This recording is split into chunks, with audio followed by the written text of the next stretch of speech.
लोहरी काशी में आए हैं और सीधे आप देखें तो लोग इस समय मिट्टी के दिए को जला रहे हैं और सीधी तस्वीर मैं आपको दिखा रहा हूँ।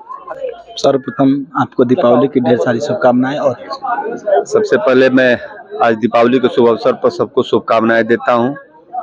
और इस पटकनी ग्राम सभा में आप देख रहे हैं कि सभी हमारे युवा साथी बड़े बुजुर्ग मिलकर के इस दीपोत्सव के कार्यक्रम को इतनी भव्यता प्रदान किए हैं। लगभग 5000 दीपक जला करके जितने साधु संत या जितने वेद पुराण जिसमें जितना वर्णन है कि हम लोग एक आत्मिक रूप से आज आत्मचिंतन करने का भी दिन होता है। और भगवान राम जो मर्यादा पुरुषोत्तम कहलाए और अपने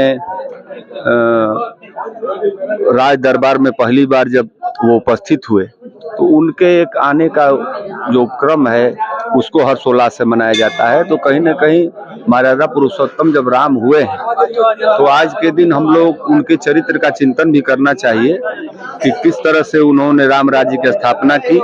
आज जब देश 75वां अमृत महोत्सव मना रहा है तो देश के युवाओं का सबसे बड़ा योगदान होना चाहिए कि इस अमृत महोत्सव में हम अपना योगदान कैसे दे सकते हैं। और राम का चरित्र कैसा था, भरत का चरित्र कैसा था, उसके गुणों को अपने अंदर कैसे धारण कर सकते हैं, ये आज के दिन हम लोगों को भी आत्मचिंतन जरूर करना चाहिए। और वास्तव में दीपक जलाना तो बहुत बढ़िया बात है। मैं जितने कार्यक्रम में गया हूँ अपने नौजवान साथियों को कहा हूँ कि पटाखा जलाना ये उचित नहीं है और कम से कम प्रदूषण का बहुत मामला है, कम से कम आप पटाखा जलाएं।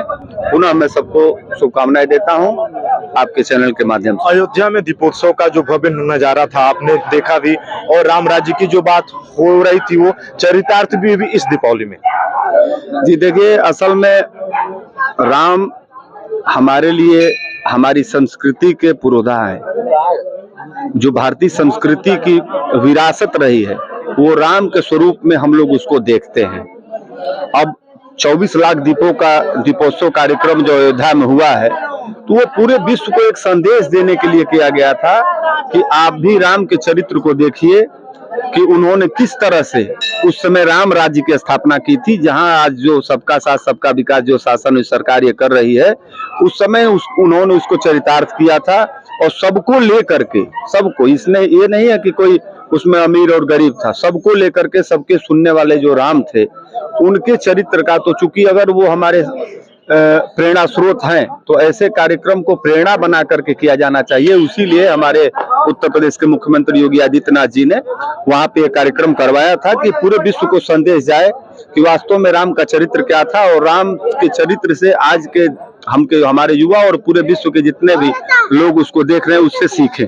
महिलाएं हैं और सीधे मैं मंदिर को दिखा रहा हूं, यहाँ पे आपको नौजवान भी दिख रहे हैं जो कि इस समय आरती कर रहे हैं और सीधी तस्वीर आपको मिट्टी के बर्तनों को मैं दिखा रहा हूं। गाजीपुर जिले के लोहरी काशी से मैं ये सीधी तस्वीर आपको दिखा रहा हूं और सीधे मैं मंदिर पे मैं आऊं तो यहाँ पे मंदिर में देखें यहाँ पे सैकड़ों लोग इकट्ठा हैं और यहाँ पे दीपावली में जिस तरीके से हर्षोल्लास के साथ मनाया जाता है। मैं सुशील तिवारी, इंडिया वॉइस के लिए गाजीपुर।